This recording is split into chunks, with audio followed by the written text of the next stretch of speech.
Les institutions de Bretton Woods ne fonctionnent plus. Elles ne correspondent plus aux aspirations de la Société des Nations. Lula da Silva. Je suis Cheikh Sanou, je suis ingénieur financier.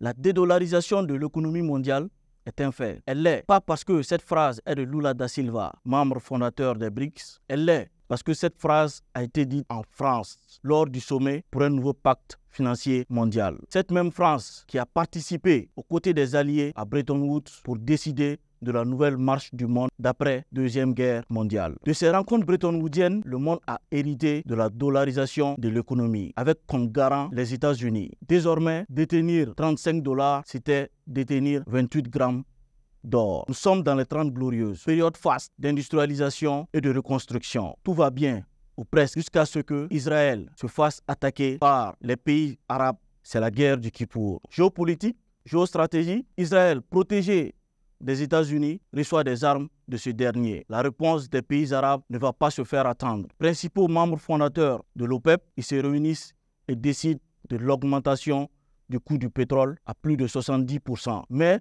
aussi de la réduction de la production du baril d'à peu près 5% de façon mensuelle. C'est le premier choc pétrolier. Le choc a des répercussions. Hausse des facteurs de production, chômage des baby-boomers. Le dollar venait de perdre un de ses leviers 2 ans après avoir perdu celui de l'or, suite aux propos malencontreux de John Connolly, secrétaire au Trésor américain, mais aussi du discours de Nixon en 1971 suspendant la convertibilité hors dollar. Traitant le dollar de privilège exorbitant des Américains, le général de Gaulle demandait déjà la dédollarisation de l'économie mondiale.